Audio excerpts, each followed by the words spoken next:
Son las 6:30 de la mañana. Afuera hace frío. Todavía no ha amanecido.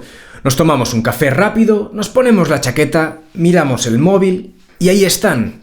El alquiler, la gasolina, la compra, la cuota, la luz y ese impuesto que nos cae como una broma pesada. Salimos a trabajar con la misma rutina de siempre, con esa dignidad callada del que cumple, aunque nadie aplauda. Y de camino nos enteramos de que hay gente que vive mejor que nosotros, sin levantarse. Personas que no están enfermas, que no tienen una discapacidad diagnosticada, ni están pasando por una tragedia puntual. Simplemente han aprendido a vivir del sistema como quien vive de una herencia, sin remordimiento y con la mano extendida. Y esta es la España del 2026, el país donde a veces sale más rentable quedarse en casa mirando Netflix que salir a partirte la espalda.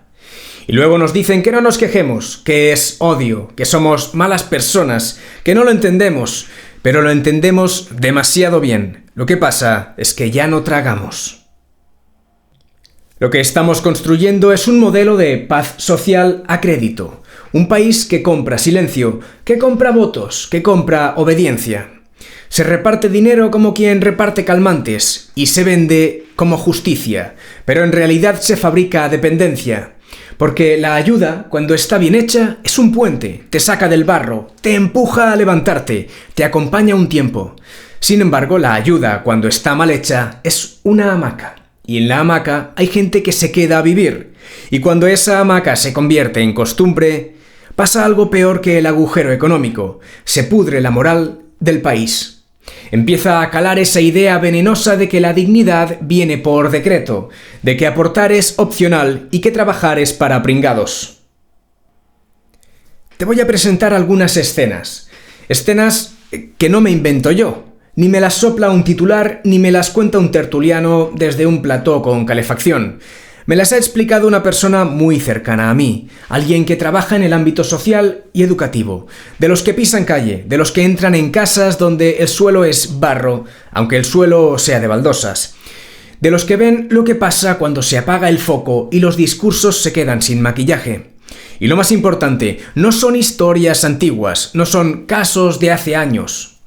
Son vivencias de los últimos meses, situaciones reales a las que esa persona se ha tenido que enfrentar cara a cara, con nombres, con caras, con consecuencias. Y estas 4, además, son solo algunas de las que yo recuerdo ahora mismo, porque me comenta muchas todas las semanas.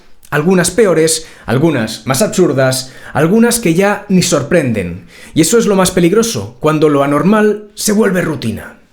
Las cuento por una razón sencilla, porque ahí, en esas escenas, está la radiografía de un país que está premiando el atajo y castigando el esfuerzo. Un país que está construyendo un sistema donde demasiada gente aprende a vivir del circuito y demasiada gente aprende a sentirse tonta por sostenerlo. Escena número 1. ¿Para qué voy a trabajar? Esta primera escena es de las que te dejan con la boca seca, porque no hay drama, no hay vergüenza, no hay ni siquiera un intento de disimulo, hay cálculo. Mi persona cercana, la que trabaja en lo social y educativo, me lo contó tal cual, como lo escuchó. Una mujer gitana, hablando con naturalidad como quien comenta el tiempo o el precio del pan. La frase fue directa. Entre las pagas que recibo, me planto en 1.200. ¿Pa' qué voy a trabajar? Y ahí se te queda la mente en blanco un segundo, porque esa frase no es solo una frase, es una declaración de sistema, es el resumen de la enfermedad. Porque cuando alguien puede decir eso con tranquilidad, significa que ya ha hecho la cuenta, ha comparado, ha pesado la balanza. Por un lado, trabajo, madrugar, transporte, aguantar a un jefe, aguantar horarios, aguantar cansancio, aguantar que te pidan productividad, aguantar que te miren el reloj, aguantar que el sueldo al final sea el mismo o casi el mismo que el circuito. Por el otro lado, la hamaca, cobrar, estar, respirar y si encima puedes mover algo en negro, mejor todavía, porque entonces ya ni hablamos de 1.200, hablamos de sobrevivir con holgura en comparación con el currante que se mata por un salario pequeño.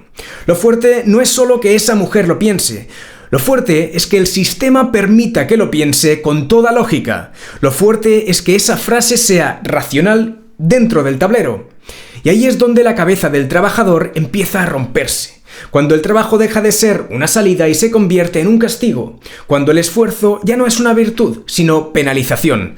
Cuando la vida te empuja a preguntarte con un nudo en la garganta: ¿y yo qué hago levantándome cada día?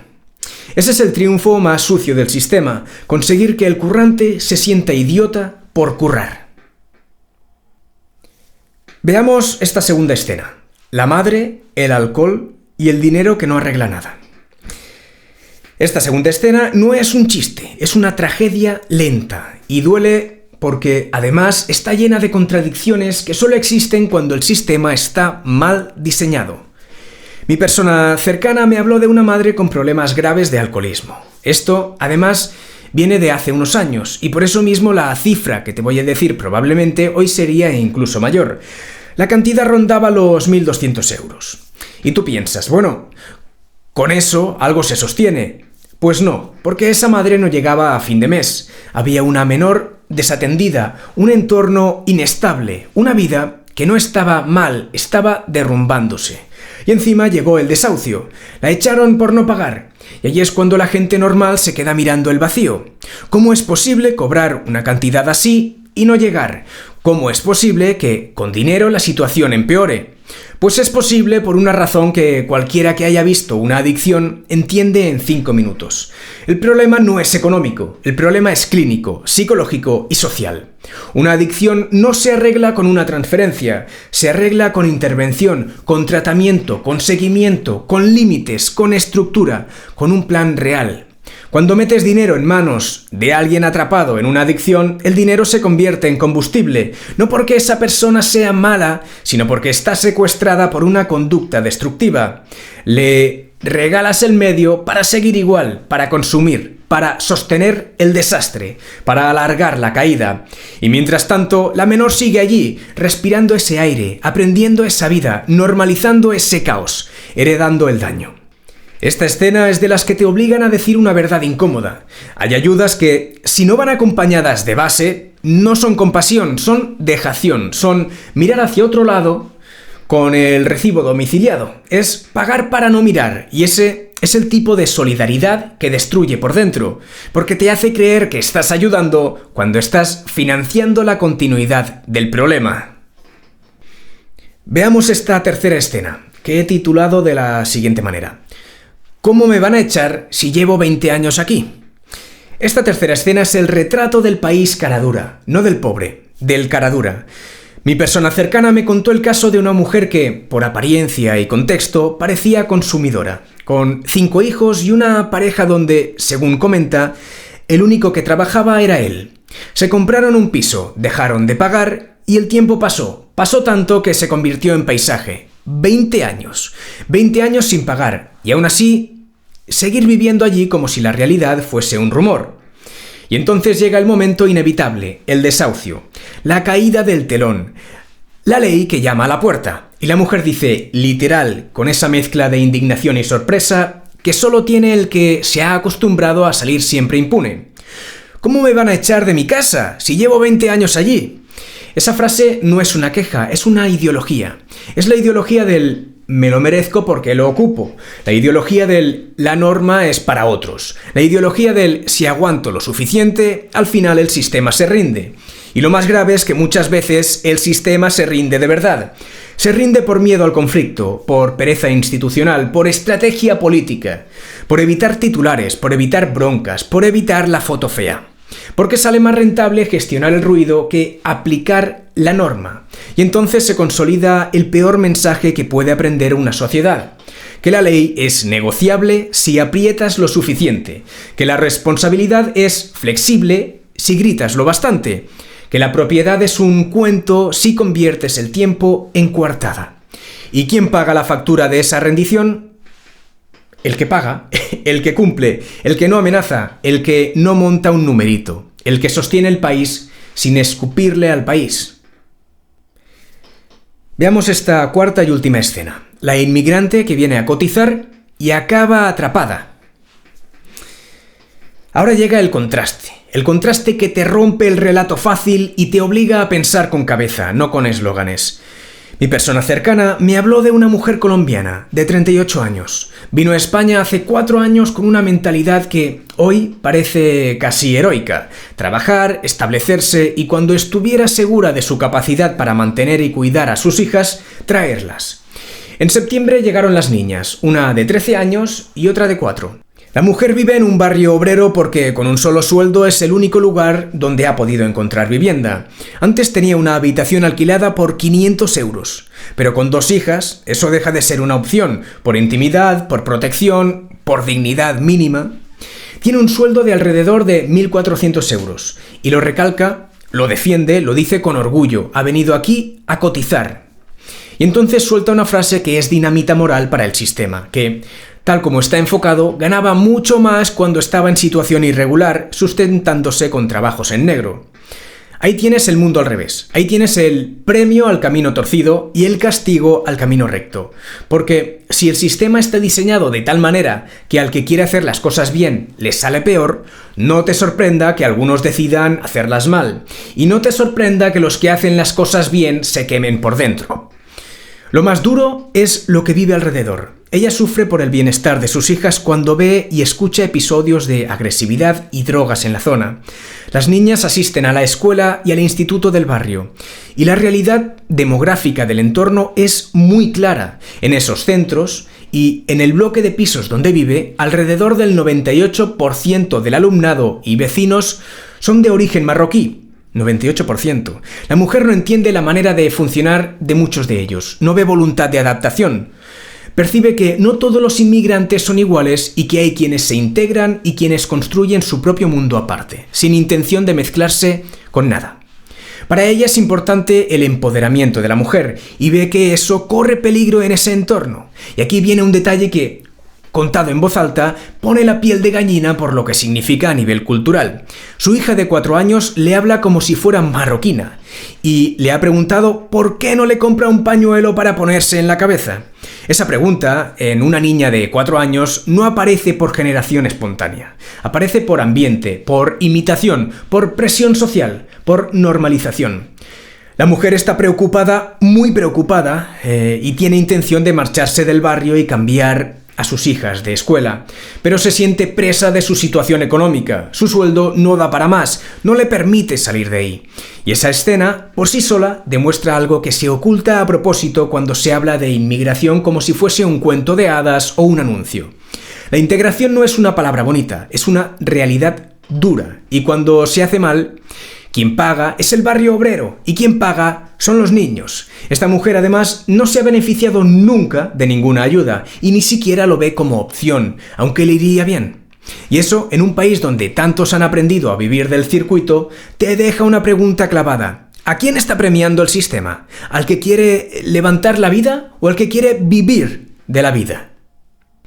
Cuando juntas estas 4 escenas no aparece una anécdota, aparece un patrón. El país real, el que no sale en los discursos, funciona así. El sistema entrega recursos sin base suficiente, sin intervención seria, sin itinerario, sin exigencia, sin cortar el fraude y, lo más importante, sin cortar la dependencia.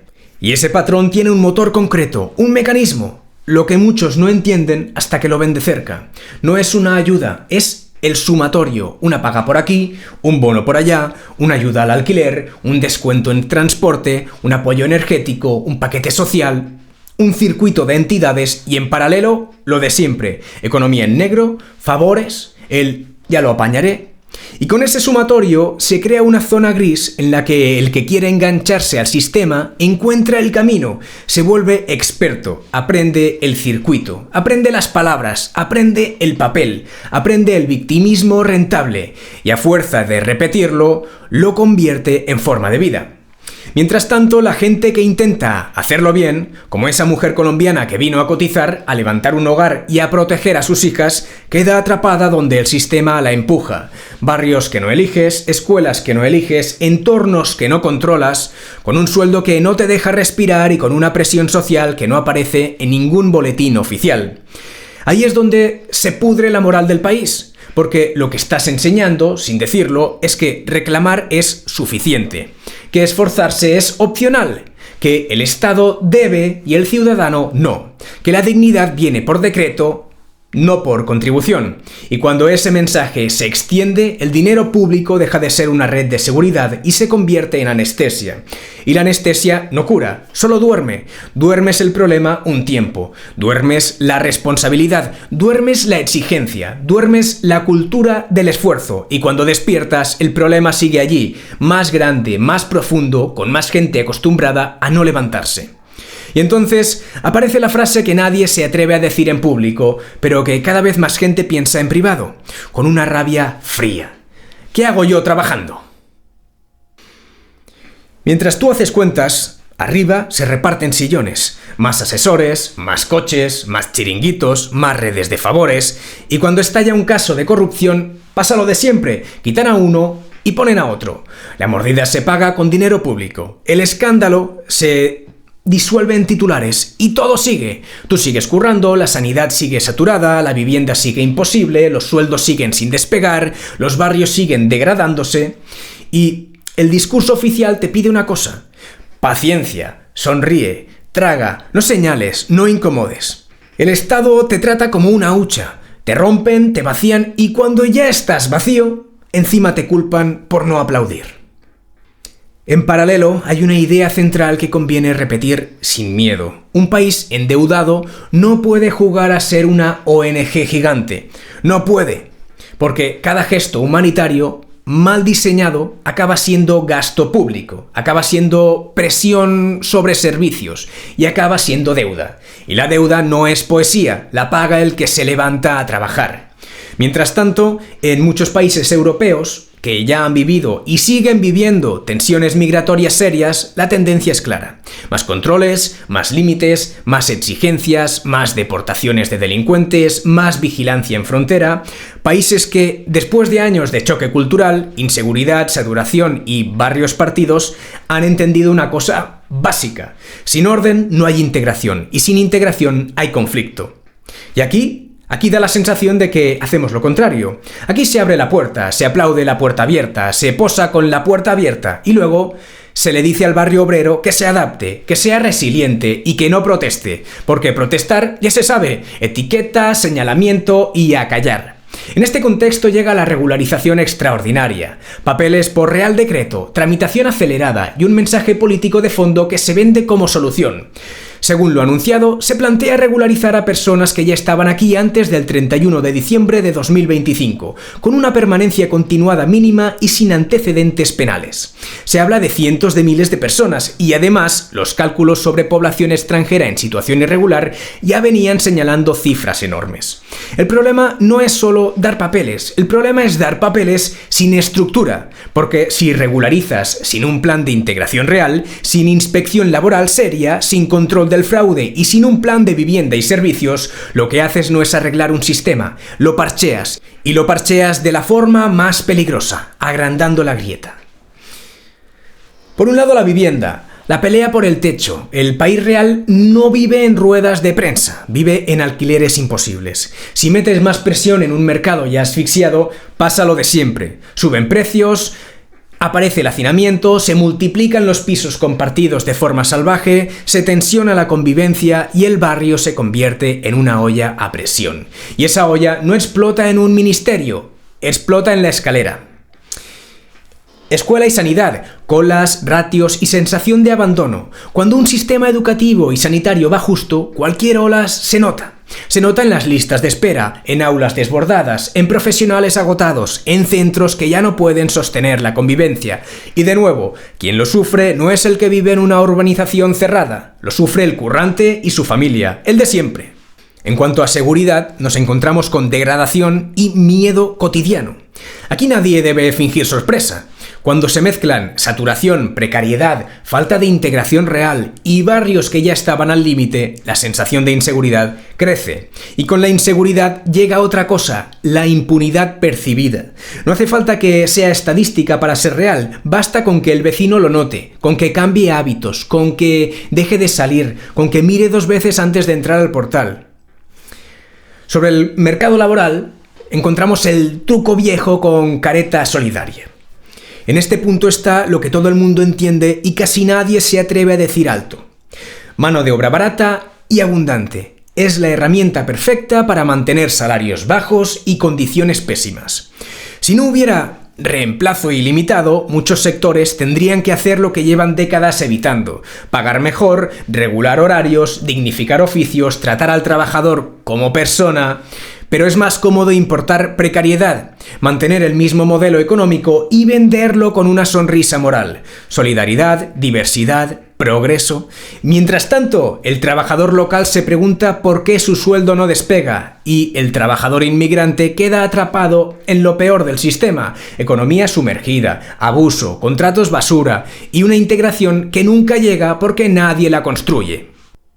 Hay un punto más que tampoco es solo anecdótico, y es el símbolo de los hoteles, la foto que pudre la convivencia. En algunas situaciones se han usado hoteles como recurso de emergencia. Vale, puede ser excepcional, puede ser coyuntural, puede tener matices administrativos, pero la imagen existe y la imagen mata la confianza. El trabajador que no puede pagarse ni una noche fuera ve una administración capaz de pagar alojamiento y manutención mientras él espera meses para lo básico.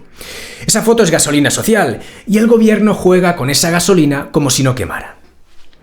Otro punto es el mito que tapa un sistema roto, ¿no? La muleta del discurso es esta: tranquilo, que vienen a pagar las pensiones.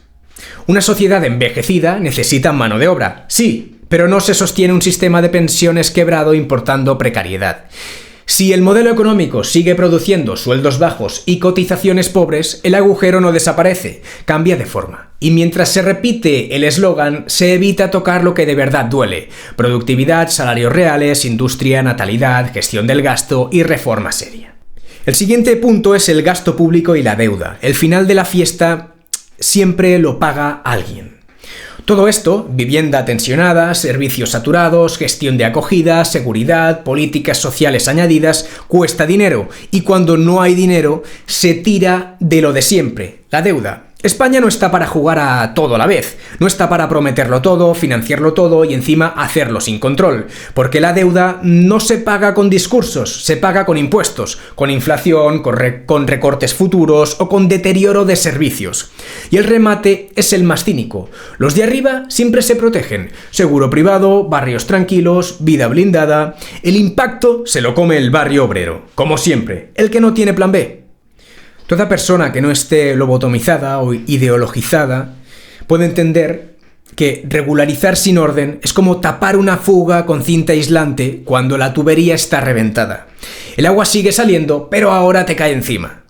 Si se hace algo así, debe hacerse con orden: integración real, inspección laboral, control del fraude, exigencia y un plan serio de vivienda y servicios. Si no, no es una solución, es una operación de propaganda financiada con deuda. Y esa deuda, no lo olvidemos, la están firmando con el bolsillo del currante. Veamos ahora a los intocables: clanes, miedo y chantaje moral.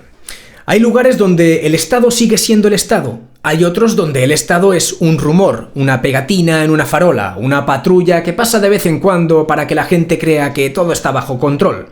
Y luego están las urbanizaciones, los barrios y las calles donde el control lo tiene otro. No hablo de conflictos vecinales, hablo de clanes, de bandas, de gente que impone su ley porque ha entendido algo muy simple: que el ciudadano normal teme perderlo todo. Y ellos no temen perder nada, porque si se enfrentan, no lo pagan en los tribunales, lo pagan en la calle. En mi urbanización, el lugar en el que vivo, donde junto a mi mujer pude comprar una casa, con mucho esfuerzo, una urbanización que no es precisamente la de Pablo Iglesias e Irene Montero, la escena es de manual. Dos clanes de gitanos enfrentados, pero con algo en común: ambos mandan, ambos controlan, y el vecindario entero vive bajo esa presión asquerosa que no sale en los anuncios institucionales. El miedo de portal, el miedo de mejor no mires, el miedo de no te metas, porque el que se interpone lo paga. Una paliza ejemplar, el coche destrozado, la casa reventada, amenazas que llegan por terceros o de frente, con esa sonrisa sucia de quien se sabe impune.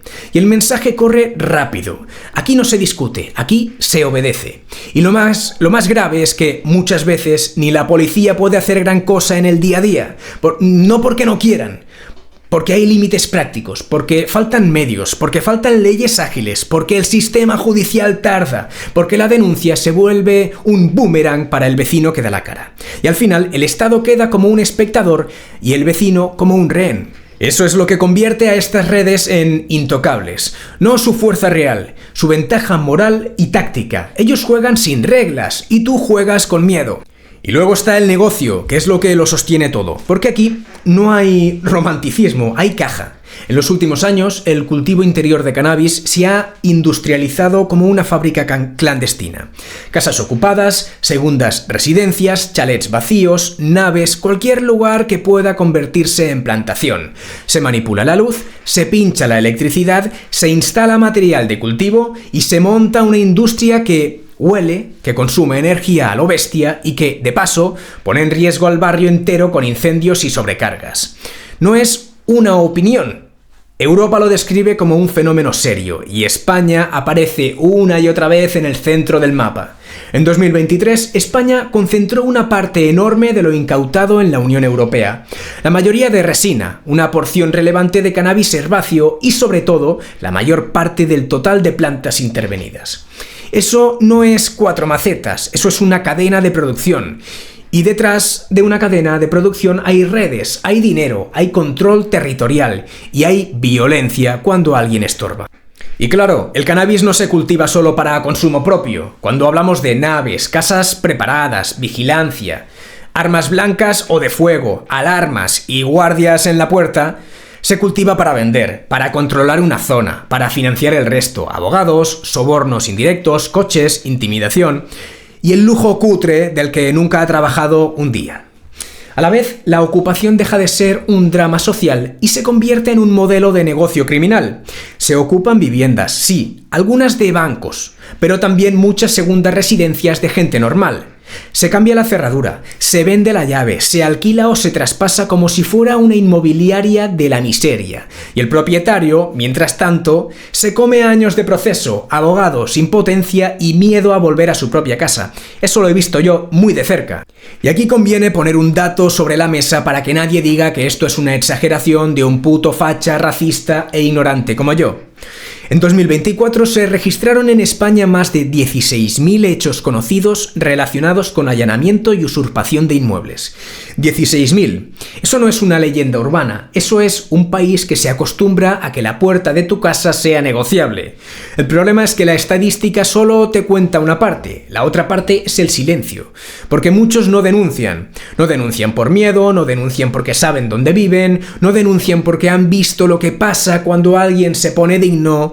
Y esa es la victoria verdadera del clan. No es ocupar una casa, es ocupar la voluntad del vecindario. A partir de ahí, la jugada está completa, porque se suman 2 escudos. El primer escudo es el chantaje moral, convertir cualquier señalamiento de delito en una ofensa abstracta. Da igual si estás hablando de tráfico, de amenazas, de extorsión, de ocupación o de violencia. La mecánica es la misma. Si lo nombras, ya eres el malo. Si lo denuncias, te colocan una etiqueta y si insistes, te convierten en objetivo. El segundo escudo es político, la cobardía institucional, la obsesión por quedar bien, el miedo a la polémica, el cálculo electoral, porque hay una parte del poder que prefiere soportar barrios degradados y vecinos aterrados antes que enfrentarse al conflicto con decisión. El Estado es duro con el contribuyente y blando con el matón. Así es como se pudre una sociedad, cuando la ley se vuelve dura con el que cumple y blanda con el que aprieta. El coste real, gasto público, deuda y un país rehén. Cada clan que controla una zona no solo roba casas o vende droga, también roba Estado, porque obliga al Estado a gastar más y aún así gastar mal. Más patrullas, más operativos, más recursos judiciales, más servicios de emergencia, más reparaciones, más trámites, más burocracia para el ciudadano decente, más deterioro del valor de las viviendas, más huida de familias, más guetos, más presión sobre los servicios públicos de otras zonas y encima una factura invisible. La del miedo, que cambia cómo vive la gente, cómo se relaciona, cómo educa a sus hijos, cómo usa la calle. Pero la política, en lugar de cortar el problema por la raíz, suele elegir el camino de siempre: parche, propaganda y deuda. Se gasta dinero en lo superficial, en la narrativa, en la foto, y se deja al ciudadano viviendo en una urbanización secuestrada por el «mejor no te metas». Un país endeudado que tolera esto está cavando dos tumbas a la vez, la financiera y la moral, porque no solo se pierde dinero, se pierde autoridad, y cuando el Estado pierde autoridad, no la recupera con discursos, la recupera con una decisión que hoy casi suena revolucionaria: hacer cumplir la ley. Al final, todo esto se reduce a una lección venenosa que aprende cualquiera que lo vive de cerca. Si cumples, eres carne de cañón. Si trabajas, pagas. Si te quejas, te señalan. Si te enfrentas, te rompen. Y si intimidas, ganas. Eso no es convivencia, es rendición. Y lo peor es que esta rendición se está normalizando, se está aceptando como clima, como cosas que pasan, como no te metas, como tú ya sabes cómo son. Pues no hay que aceptarlo, porque el día que un barrio, una urbanización o una calle acepta que manda el clan, ese día el Estado ya ha perdido, y lo que viene después no es integración ni paz social. Es un país con zonas tomadas, ciudadanos rehenes, gasto público disparado y deuda acumulándose para financiar la impotencia. Hubo un tiempo en el que vivía del cuento agachaba la cabeza. Ahora levanta la barbilla. Hubo un tiempo en el que la picaresca era vergüenza, ahora se disfraza de derecho. Y hubo un tiempo en el que al currante se le tenía respeto, ahora se le mira como sospechoso, como privilegiado, como culpable. Te han cambiado la moral a base de propaganda y miedo, y un país sin moral, compartida, se descompone. A mi parecer, y al de muchos españoles, lo que hay que hacer al respecto de esto es poner orden, exigencia y respeto al que sostiene el país. Y es que aquí no hacen falta discursos bonitos, hace falta un Estado con columna vertebral. Un país no se mantiene con palabras suaves, se mantiene con reglas claras y con consecuencias. Porque lo que estamos viendo es muy simple. Se ha construido un sistema que, en demasiados casos, premia al que se escaquea y castiga al que cumple. Cuando eso se normaliza, el país se convierte en una fábrica de dependientes, de caraduras y de resentimiento. Y el resentimiento siempre termina mal. Veamos ahora algunos puntos que desgranan un poco las acciones necesarias. Número 1. Ayuda sí, pero con exigencia. La ayuda tiene que existir, claro que sí. Un país decente no abandona al que cae. Pero una cosa es ayudar a quien lo necesita y otra muy distinta es mantener a gente en edad de trabajar como si fueran jubilados anticipados.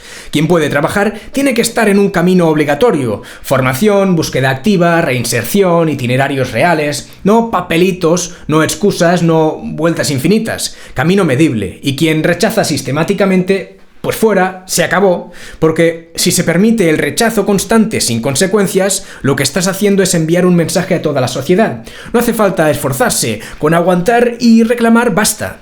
Eso destruye la cultura del trabajo, y un país sin cultura del trabajo es un país sin futuro.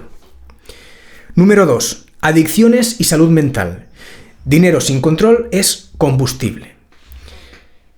Esta es la verdad incómoda. Hay personas que no necesitan dinero, necesitan intervención. Si una persona está atrapada en una adicción, darle una transferencia sin control no es ayuda, es gasolina. Lo que necesita es tratamiento, seguimiento, intervención seria y medidas que protejan su entorno.